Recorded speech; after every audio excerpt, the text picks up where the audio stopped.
If you want to make your AirPods Pro 3 louder, let me show you a few tips how you can do this. First of all, let's start by opening settings. Now you will have to go for the sound and haptics settings.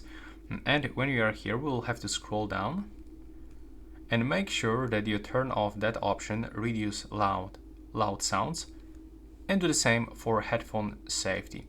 Make sure that you turn off reduce loud audio.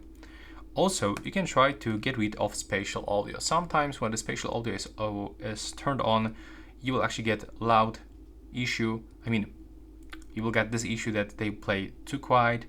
So to turn the volume up, you will have to simply get rid of it. But also the spatial audio sometimes cause some disconnecting issues. So just get rid of it.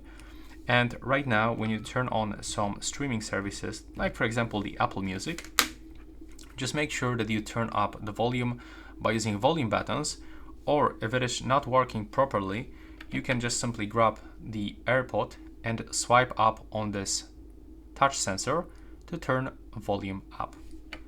And yeah, that's basically it. If you find it useful, please hit the like button.